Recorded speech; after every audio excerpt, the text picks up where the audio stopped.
కాదు కేసీఆర్ గారు రావాలని అనేది కాంగ్రెస్ నాయకులు అంటున్నారు. ఏంటి మొత్తాన్ని కూడా ముఖ్యంగా ప్రధానమంత్రిని కూడా సవాల్కి సిద్ధమా అని అడిగారు. దీన్ని మీరు ఎలా చూస్తారు? రేవంత్ రెడ్డి పాపం అదేదో మరి తాత్కాలికమైన పదవి మీద అట్లాంటి మాటలు మాట్లాడడం కాదు. ప్రపంచ నాయకుడు ఒక భారత ప్రధాని మీద అంటే మోడీ ఎందుకు రావాలండి? మేము సరిపోమా? నా సోదరుడు వెంకటరమణరెడ్డి కూడా కొట్టింది కామారెడ్డిలో. అంటే మా స్థాయి కూడా సరిపోడు ముఖ్యమంత్రి మాట్లాడాలనుకుంటే. ముఖ్యమంత్రి మళ్ళీ అదే చెప్తున్నాం. ముఖ్యమంత్రి గారు ముఖ్యమంత్రి పద్ధతిలో మాట్లాడితేనే మేము కూడా కొద్దిగా గౌరవంగా ఉంటుంది. మా ప్రధానమంత్రి గారిని నోటికి వచ్చింది మాట్లాడి మైక్ ఉన్నది కదా అని మాట్లాడితే మేము కూడా మాట్లాడతాం. అందుకోసం ఇంకోసారి అట్లా మాట్లాడకూడదు. రెండోది ముఖ్యమంత్రి గారు కూడా చెప్తున్నాం కదా నేను అంటే ఇదే దీంతో పాటు ఇది మీరు దీంతో పాటు అది కూడా అన్నాడు 100 సీట్లు. ఇప్పుడు 100 సీట్లు పోయినసారి కొడంగల్ ఓడిపోయి మన కామారెడ్డిలో ఓడిపోయి సిట్టింగ్ సీట్లు మల్కాజ్గిరి ఓడిపోయాం ఎంపీ మహబూబ్ నగర్. ఏం నాయకత్వ లక్షణాలు అండి? నువ్వేదంటే నీ కాంగ్రెస్ సభలలో గొప్పలు చెప్పుకో, కానీ ఈరోజు తెలంగాణ ప్రజల నాయకత్వం చేస్తుంటే ఒప్పుకునే సమస్య లేదు. ఒకటి ఇంకా వాళ్ళిద్దరు అంతర్గత మీటింగ్లు ఆయనకు కాంగ్రెస్కు బీఆర్ఎస్కు, ఎందుకంటే క్లియర్గా తెలంగాణ ప్రజలకు అర్థమైపోయింది ఇప్పుడున్న ప్రభుత్వం ఎటువంటి యాక్షన్ తీసుకోదు ఈ పార్టీ మీద. ఎప్పుడైతే వీళ్ళు అధికారంలో రాకముందు ఏమేమి మాట్లాడారు, కాంగ్రెస్ ప్రభుత్వం రాగానే అవినీతి అది ఒక భగీరథ కావచ్చు, మిషన్ భగీరథ కావచ్చు, కాకతీయ కావచ్చు, కాళేశ్వరం కావచ్చు, ఇంకా రకరకాల టెలిఫోన్ ట్యాపింగ్ కావచ్చు, నయీం డైరీ కావచ్చు, ఒక 100 చెప్పాడు ఇప్పుడున్న ముఖ్యమంత్రి ఇప్పుడున్న సీనియర్ నాయకులు కాంగ్రెస్లో. సుమారు 19 నెలల నుంచి ఒక్కటనే చెప్పారండి. ఆ నయీం డైరీ ఎక్కడ పోయిందో కనబడతలేదు.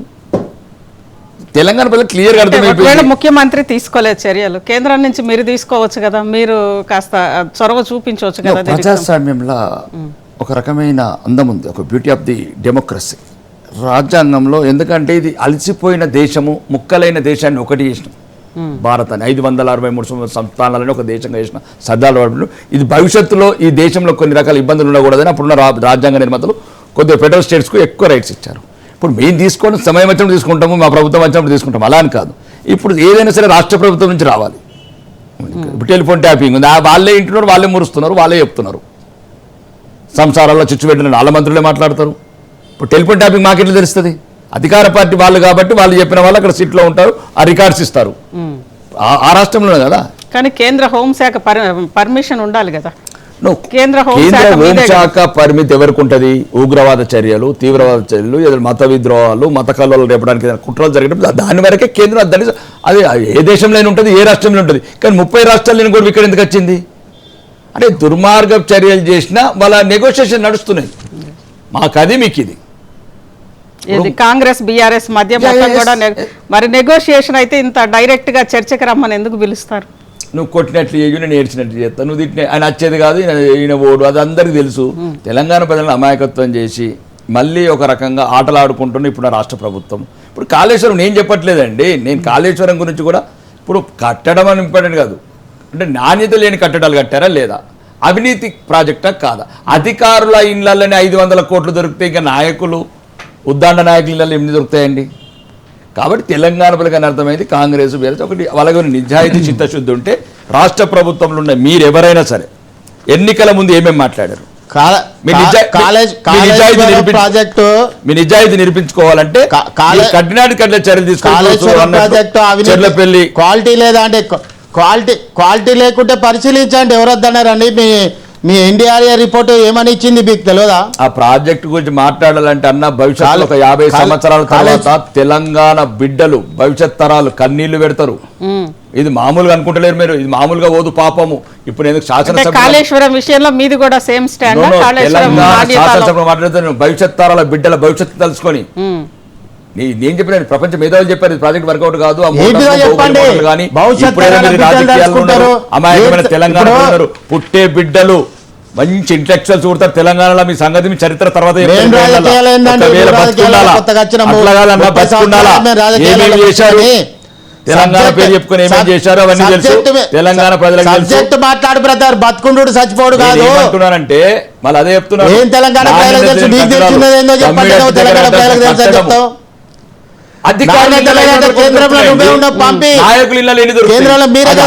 కట్టడం మన చర్చ పక్కకి వెళ్తుంది రాకేష్ రెడ్డి గారు. మీరే మనం ఎంక్వైరీ రైతు చేయండి. భరోసాకి సంబంధించి రైతు సమాజం మధ్య మాట్లాడదాం. కేంద్రంలో వచ్చిన కమిషన్ కూడా పాజిటివ్ ఇచ్చింది కదా. తెలంగాణ అసెంబ్లీలో ఏం జరగకుండా ఊరికే మాట్లాడాలంటే కాదు. సమాధానం రాబోయే 40 ఏళ్ళలో జనాలు ఎత్తారు, వాళ్ళు ఎత్తారు, వాళ్ళు ఎత్తుగా జనాలు ఆపుకున్నారు. మీరు రైతు భరోసా గురించి మాట్లాడుతున్నారు. రైతు భరోసా గురించి కేటీఆర్ బయట సోమాజిగూడ ప్రెస్ క్లబ్ లోనో, కొడంగల్లోనో, కొండారెడ్డిపల్లెలోనో, చింతమడకలోనో చేద్దాము రెడీ అని అన్నారు. దానికి సంబంధించి మీ స్టాండ్ ఏంటి? మాకు స్టాండ్ ఏముంటుందండి, వాళ్ళ మధ్య నుండి మమ్మల్ని పిలిస్తే మేము మిమ్మల్ని కూడా పిలిచారు కదా బీజేపీ నుంచి. ఎక్కడికైనా కడతాం, అవసరమైతే కొడంగల్ ఎందుకండి, వాళ్ళ సిద్దిపేట కోతాము, సిరిసిల్ల కోతాము, తెలంగాణ ప్రజలు మొత్తం 33 జిల్లాల నిధులు ఎట్లా ఉండవేరో చూపిస్తాము. అలాగే అంటే అసెంబ్లీలో చర్చ జరగాల లేదంటే ఇక్కడ జరగాల? అసెంబ్లీలో జరిగిన ఇప్పటి వరకు 1.5 year నుంచి జరుగుతున్నాయి. ఏం జరుగుతున్నాయి, ఏం చర్చలు జరుగుతున్నాయి? ఇప్పుడు రైతు భరోసా అంటున్నారు, ఇప్పుడు చెప్పారు కదా రైతు బంధు. ఓకే, గత ముఖ్యమంత్రి రైతు బంధు. ఒకవేళ నిజంగా నరేందర్ అన్న ఏదైనా సమాధానం చెప్తే నేను దేనికైనా బహిరంగ ఉరి శిక్షకు సిద్ధం. తెలంగాణ అసెంబ్లీలో మాట్లాడింది మాకు ప్రభుత్వం ఇచ్చిన లెక్కలు 25,672 కోట్లు మొక్క మూలని భూమికి ఇచ్చిండ్రండి. 25,670 కోట్లు ఎవరబ్బ సోమండి? అంటే మొక్క మొలవని భూమికి ఇస్తేనే కదా ఆ రైతు బంధు వ్యవసాయం చేస్తారు ఆ భూమిలో. మీకు అదే చెప్తున్నాను, దీని లెక్క వేరే ఇచ్చారు మాకు. ప్రతి సంవత్సరం 2018 నుంచి ఏ సంవత్సరము అంటే మొత్తం రియల్ ఎస్టేట్ భూములకు, కొండలకు, విన్నెలకు ఇచ్చాను. నేను చెప్పేది ఇంకా సినిమా స్టార్ల గురించి వాళ్ళ గురించి కాదు. మాకు ఇచ్చిన లెక్కలు చెప్తాను. అధికారిక లెక్కలు తప్పైతే మరి నేనేం చేస్తానండి? అసెంబ్లీలో ఇచ్చిన లెక్కలు చెప్తున్నాను. అంటే మొత్తానికి నిరుపయోగమైన భూములు, కొండలు, గుట్టలు, అట్లాంటి భూములకు కూడా 25,670 కోట్లు కూడా ఇచ్చారు. అంటే ఒకటే చెప్తున్నానండి, కొద్దిగా నాయకత్వము, కొద్ది జాగ్రత్తలు తీసుకోవాలండి ప్రజల డబ్బులు. ఆ 25,670 10 జిల్లాలలో అన్న తెలంగాణ అసెంబ్లీ లెక్కలు ఇచ్చారు. తెలంగాణలో అసెంబ్లీలో ఏ మీరు పెట్టారు స్కీము, తర్వాత మాట్లాడదాం.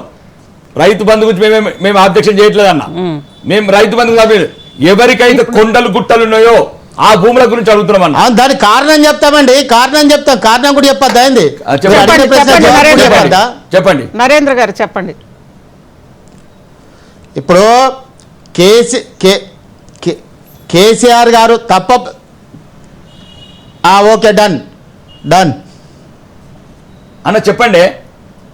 ఆ భూములదే నేను చెప్పడానికి, ఆ భూమి గురించే మాట్లాడేది.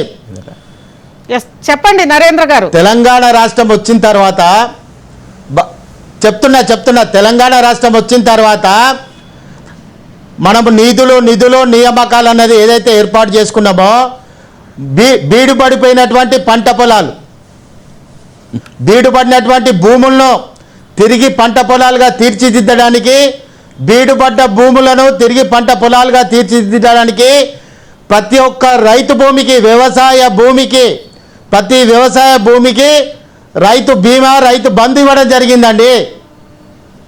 మేము రైతు బంధించుడు తప్పంటలేమన్నా, చెప్పింది నిజమే. సాగు భూములకు ఇచ్చిండ్రు, పంటలు పండించడానికి ఇచ్చిండ్రు అన్న. నేను తప్పు పట్టట్లేదు. నేను తెలంగాణ అసెంబ్లీలో శాసనసభ్యుడిగా మాకు ఇచ్చిన డాటా అసెంబ్లీ సమావేశాలల్లా ఇది కాదు. మీరు చెప్పేదాన్ని ఒప్పుకుంటున్నాం అన్న. మేము మీరు 2014 ముందు కాంగ్రెస్ ప్రభుత్వం ఉన్నది. అర్థమైంది బ్రదర్, మీరు చెప్పింది నాకు అర్థమైంది. నేనేమంటున్నా, మీరు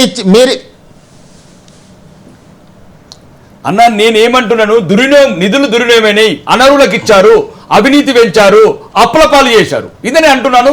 ఈ చర్చకి ఎక్కడైనా సిద్ధం. నేను ఒక శాసనసభ్యుడిగా నాకు